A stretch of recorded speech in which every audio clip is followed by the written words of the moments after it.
안녕하세요. 김지윤입니다. 네, 저희 첫째 아이가 고등학생이 됩니다. 그래서 이 고등학생 엄마로서 뭘 좀 해줘야 되지 않을까라는 생각이 들어서 일단 좀 책을 사주려고 그 고등학생 필독서 리스트를 제가 한번 쭉 봤어요.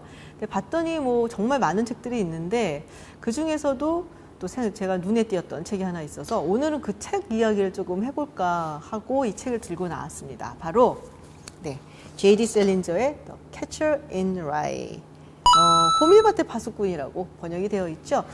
사실 뭐 워낙 유명한 책이고 이미 클래식의 반열에 오른 책이라서 제가 뭐 굳이 리뷰를 하고 할 필요는 없을 것 같아요. 뭐 다들 아시겠지만 20세기 미국 현대 문학에서 뭐 여러 가지 클래식 책을 찾아라 하면은 스콧 피츠제럴드의 위대한 개츠비라든지 존 스타인백의 분노의 포도, 그리고 하퍼리의 앵무새 죽이기, 그리고 바로 이 책이 사실 들어가죠. 전 세계적으로 7천만 부가 넘게 팔렸으니까 뭐 그야말로 메가 베스트셀러라고 할 수 있습니다. 제가 뭐 줄거리를 반복할 필요는 없을 것 같아요. 이 줄거리를 리뷰한 곳은 뭐 유튜브에도 굉장히 많고요. 그리고 이미 많은 분들이 이미 읽으셨기 때문에 반복할 필요는 없을 것 같습니다. 뭐 짤막하게 얘기를 하자면 홀든 콜필드라는 아이가 자기가 다니고 있는 펜실베니아의 사립학교에서 성적이 부진해서 쫓겨나게 되죠. 이게 벌써 한 3번째인데, 그리고 나서 곧바로 집으로 가지 않고 뉴욕에서 한 2박 3일 동안 좀 방황을 하면서 겪은 이야기를 1인칭 시점에서 적은 이야기입니다. 사실 이 소설을 리뷰를 한다 혹은 뭐 이야기를 한다는 게 다들 주관적인 시각에서 바라보기 때문에 이게 정답이다라고 얘기는 할 수는 없을 것 같아요. 물론 이 소설이 가지는 의미라든지 뭐 분석이라든지 이런 것들은 마치 시험에 나오는 것처럼 짜여져 있지만 오늘은 그런 거 다 버리고 그냥 제가 느낀 거, 그리고 여러분들과 함께 나누고 싶은 이야기를 좀 해보려고 합니다. 저는 사실 역사 소설을 조금 더 좋아하는 편이기는 해요. 그리고 역사 소설을 읽을 때는 그 역사 소설의 배경이 되는 뭐 정치, 사회, 국가 뭐 이런 것들을 다 이제 좀 찾아가 보면서 이렇게 악을 맞춰가면서 읽는 편이거든요. 근데 이렇게 좀 자아에 관한 소설을 읽을 때는 살짝 난감하기는 해요. 그래서 어디에 초점을 맞춰서 읽어야 될까라고 생각을 하는데, 그래서 저는 이 책을 읽을 때 이 J.D. 셀린저라는 이 작가에 대해서 조금 초점을 맞춰볼까 했습니다. 이 셀린저라는 인물이 약간은 조금 그 괴짜로 알려져 있죠. 은둔자라고도 알려져 있습니다. 그리고 이 책에 나오는 주인공이 홀든이 셀린저하고 되게 비슷하다는 얘기들을 많이 해요. 사실은 이 셀린저 본인이다라는 얘기가 나올 정도로 궤적이 좀 맞는 부분들이 있더라고요. 뭐 예를 들면은 이 셀린저도 펜실베니아에 있는 밀리터리 아카데미를 다녔습니다. 또 홀든도 이 펜실베니아에 있는 사립학교를 다니다가 물론 쫓겨났죠. 그리고 이 홀든이 계속 얘기를 하는 게 시골에 가서 조용히 살고 싶다, 같이 가자, 뭐 이런 얘기들을 하잖아요. 근데 실제로 셀린저도 이 호밀밭의 파수꾼으로 한참 유명세를 타고 난 다음에 뉴햄셔의 코니시라는 조그만 마을에 가서 살았습니다. 이 뉴햄셔가 이 매사추세츠 위쪽에 있는 주인데요. 진짜 시골이에요. 그러니까 어떻게 보면은 홀든이 얘기하던 거를 셀린저가 한 거죠. 그리고 이제 여자 문제도 약간 좀 흥미로운 부분들이 있는데요. 셀린저가 2차 세계대전 당시에 이제 전쟁에 참여를 합니다. 근데 그 전에 잠시 데이트를 했던 여성이 있어요. 근데 그 여성의 이름이 우나 오닐입니다. 자, 이 우나 오닐이 누구냐? 네, 미국의 아주 유명한 희곡 작가죠. 유진 오닐의 딸이에요. 근데 셀린저가 전쟁에 가 있는 동안에 이 우나 오닐이 배우가 되려고 이제 헐리우드에 가서 막 배우를 이제 하려고 하다가 한 남자를 만나요. 그래서 그 남자랑 결혼을 합니다. 근데 그 남자가 누구냐? 바로 찰리 채플린입니다. 당시에 18살이었다고 해요. 찰리 채플린하고는 36살 차이가 났으니까 정말 나이 차이가 많은 결혼을 한 건데요. 뭐 행복하게 찰리 채플린이 죽을 때까지 8명의 자식을 낳고 잘 살았다고는 합니다. 근데 이 얘기를 듣고서는 셀린저가 너무너무 화가 나갖고 이 우나 오닐에게 거의 악담을 닮은 편지를 보냈다고 해요. 근데 이걸 보면서 약간 이 책에서 홀든이 조금 짝사랑했다 혹은 좋아했다라고 보여지는 게 제인하고 약간 비슷한 생각도 들고, 그리고 이제 제인하고 데이트하고 가서 너 어디까지 갔냐는데 대답 안 하는 그 자기 친구죠. 뭐 친구라고 할 수 있을지 모르겠지만 스트라들레이터를 막 때리는 장면 있잖아요. 그걸 보면서 약간 그 스타일하고 비슷한데? 라는 생각도 좀 들었습니다. 그리고 셀린저가 연애를 한다든지 혹은 결혼한 여성들을 보면은 나이가 다 어려요.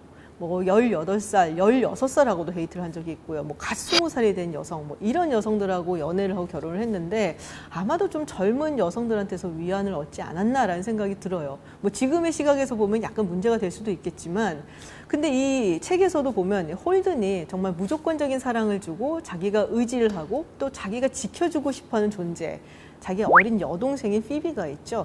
그런 면에서 그야말로 셀린저가 홀든하고 상당히 많이 닮아 있다라는 부분을 느끼긴 했습니다. 네, 이 셀린저가 유태인이었다고 합니다. 그래서 아버지가 그 유태인들이 먹는 음식, 뭐 코셔, 이 코셔 치즈를 파는 사람이었다고 하는데요. 말씀드렸다시피 2차 세계대전에 참전을 하게 되죠. 방첩 활동도 많이 했었고, 그리고 노르망디 상륙 작전에 참여를 했었다는 얘기도 있고요. 그리고 피르트겐숲 전투라고 서부 전선에서 미군과 독일군이 상당히 치열하게 싸웠던 이 전투에 참전을 했었던 경험도 있습니다. 그리고 유태인 수용소의 그 참상을 보고 굉장히 충격을 많이 받았다고 하는데요. 아무래도 본인이 유태인이기 때문에 더 그랬던 것 같아요. 그래서 전쟁 말기쯤에는 병원에 가서 치료를 받았다고 합니다. 이 트라우마가 굉장히 심했다고 하는데 우리가 이제 소위 얘기하는 외상 후 스트레스 장애가 아니었나라고 이야기들을 하고 있죠. 많은 사람들이 이 소설을 사실 마크 트웨인의 허클베리 핀의 모험하고 비교를 많이 해요. 네, 허클베리 핀의 모험 읽은 분들 꽤 많으실 거고 읽지 않았어도 만화 영화로 보신 분들 굉장히 많으실 것 같아요. 근데 이 허클베리 핀의 모험은 현대 미국 문학의 시조다라고 여겨지는 책입니다. 해밍웨이 같은 경우는 모든 미국 현대 문학은 이 허클베리 핀의 모험에서 시작한다라고 이야기를 했을 정도거든요. 근데 보면은 두 책이 비슷한 부분들이 있어요. 이 허클베리 핀의 모험에도 1인칭, 그러니까 자기가 이야기를 하는 나레이션이라든지 그리고 이 모험에서 겪는 이야기들이라든지 뭐 이런 것들이 왠지 이 호밀바테 파수꾼에서 홀든이 하는 방식하고 상당히 비슷한 부분이 있습니다. 예를 들면은 첫 부분도 비슷한 부분이 있어요. 호밀바테 파수꾼을 보면요. 네, 정말로 이 이야기를 듣고 싶다면 아마도 가장 먼저 내가 어디서 태어났는지, 끔찍했던 어린 시절이 어땠는지, 우리 부모님이 무슨 직업을 가지고 있는지, 내가 태어나기 전에 무슨 일이 있었는지와 같은 데이빗 커퍼필드식의 아무짝에 쓸모없는 이야기들에 대해서 알고 싶을 것이다 라는 얘기로 시작을 하죠. 허클베리 핀의 모험도 조금 앞부분이 왠지 비슷해요. 톰 소의 모험이란 책을 읽어보지 않은 사람이라면 아마 나에 대해서 잘 모를 겁니다. 하지만 그것은 그리 대수로운 일이 아니에요. 그 책을 쓴 사람은 마크 트웨인인데 대체로 진실을 말하고 있습니다. 뭔가 자신에 대한 이야기, 내가 나에 대해서 잘 알죠? 혹은 모르죠? 뭐 이런 식의 나레이션으로 시작을 하는 부분들이 있죠. 그리고 호밀바테 파수꾼에서 이 홀든이 비속어를 굉장히 많이 쓰고 그리고 뭐 담배를 막 핀다든지 그리고 술을 마시려고 한다든지 약간 청소년 비행 같은 이야기들이 많이 나오잖아요. 근데 이 허클베리 핀의 모험에서 허크 역시 비속어도 굉장히 많이 쓰고 또 거짓말을 그렇게 반박듯이 해요. 이게 뭐 물론 뭐 백색 거짓말, 그래서 조금 뭐 선의의 거짓말도 있긴 하지만 그래도 지나칠 정도로 좀 많이 하는 것도 있고 그 문법에 안 맞는 말들도 굉장히 많이 한단 말이에요. 그래서 이 호밀바테 파수꾼이 금서로 지정이 됐었다라는 얘기들이 많잖아요. 근데 허클베리 핀의 모험 같은 경우도 예를 들면 매사추세츠의 콩코드 도서위원회에서는 권장 목록이라든지 장서 목록에서 제외를 하는 등 약간의 차별을 받은 흔적이 좀 있습니다. 그래서 그런 면에서 좀 비슷하죠. 그리고 이 홀든도 어떤 기성세대의 뭐 위선이라든지 또 상류사회의 뭐 물질주의라든지 이런 것에 저항하고 반감을 가지는 모습들이 드러나는데 허클베리 핀의 모험에서의 허크 역시 또 규범이라든지 사회 질서라든지 이런 딱딱한 규제 이런 것에 저항하면서 자유를 갈구하는 모습들이 나오고 있죠. 특히 함께 다니는 노예 짐을 통해서 노예제에 대한 어떤 사회적인 부조리 이런 것에 대해서도 간접적으로 보여주는 모습도 있습니다. 그래서 이 두 작품을 청소년들의 오디세이아 문학이다라고도 이야기를 합니다. 많은 사람들이 이 호밀바테 파수꾼을 1950년대 사회상을 반영을 했다라고 얘기를 하는데요. 사실 이 책이 나온 게 51년이에요. 그러니까 50년대의 사회상을 반영했다기보다는 오히려 50년대의 젊은이들의 어떤 정신적인 지주가 돼서 그 사회에 큰 화두를 던졌다라고 보는 것이 더 적합할 것 같습니다. 50년대 미국 사회 하면 딱 생각나는 것들이 있죠. 뭐 반항의 시대, 뭐 블루진이라든지 제임스진이라든지 락앤롤 뭐 이런 것들이 있겠죠. 그래서 홀든이 지금 보여주고 있는 기존 사회에 대한 반발이 이런 50년대의 문화에 그대로 녹아있는 것이 아닌가라는 생각을 합니다. 그리고 많이들 아시겠지만 오명도 좀 있잖아요.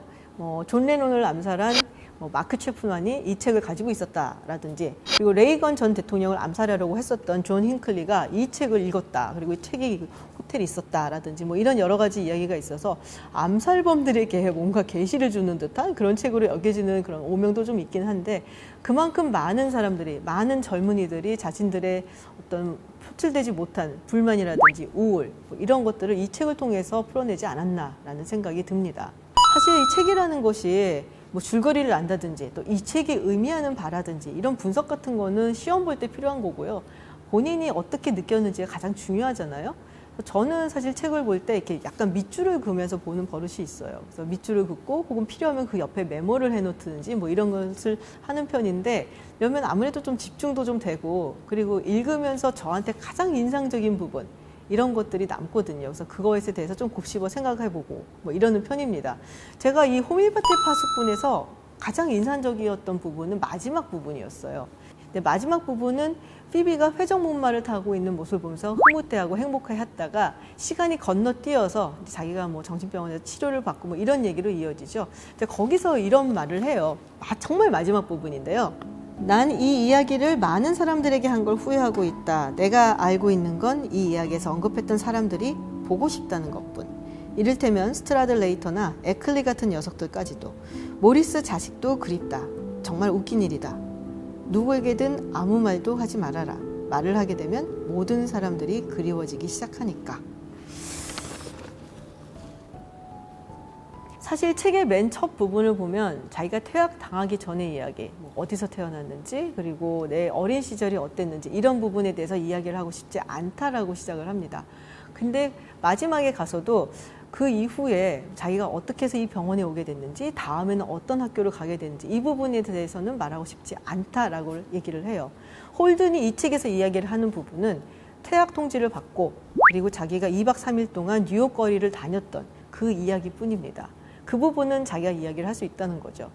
사람이 이야기를 하고 싶은 부분과 이야기를 하고 싶지 않은 부분이 있는데, 이야기를 하고 싶지 않은 부분은 떠오르고 싶지 않은 기억인 것이죠. 아직도 홀든에게는 그 나머지 이야기를 하지 않은 부분은 자신의 트라우마로 남아있는 겁니다. 사실 셀린저도 2차 세계대전 당시에 자기가 참전했었던 그 전장에 대해서는 거의 이야기를 하지 않았다고 해요. 그만큼 그 부분이 자기의 기억 속에는 트라우마로 남아있기 때문이죠. 제가 예전에 유태인들의 홀로코스트 그리고 아이히만의 예루살렘 재판을 다룬 다큐멘터리를 본 적이 있어요. 근데 많은 유태인들이 이 아이히만 재판 전까지 홀로코스트에서 무슨 일이 있었는지 아주 자세하게 증언을 하는 것도 굉장히 꺼려했다고 합니다. 자기가 그 증언을 하려면은 기억을 더듬어서 떠올려야 되는데 떠올리기에는 아직도 너무나 상처가 많은 트라우마라는 것이죠. 그만큼 자기들의 기억에서 트라우마로 남아있으면 말을 하는 것조차 꺼려진다라는 얘기인 거고, 그래서 제가 이 책을 보면서 느꼈던 것은 2박 3일간의 뉴욕에서의 여정이 홀든에게는 그래도 가장 행복한 시간이었구나라는 것이었습니다. 우리에게도 그런 게 있죠. 네, 이야기를 하고 싶은 것들이 있지만 또 기억에 떠올리는 것만으로도 숨이 턱 막혀서 얘 기억 속에서 영영 사라져줬으면 하는 그런 것들이 있습니다. 언젠가는 그런 것도 아무렇지도 않게 내뱉고 이야기할 수 있는 시간이 왔으면 하는 것이 또 우리가 살아가는 삶의 희망이기도 하겠죠. 네, 오늘은 제가 저희 아들이 고딩이 되는 것을 기념으로 해서 호밀밭의 파수꾼 이야기를 좀 해봤습니다. 여러분들께 가장 인상적이었던 구절은 어떤 것이었는지 저도 궁금해지는데요. 댓글로 달아주시면 한번 그 부분에 대한 이야기도 함께 나눴으면 좋겠습니다. 다음에 또 재밌는 영상으로 찾아뵙겠습니다. 고맙습니다.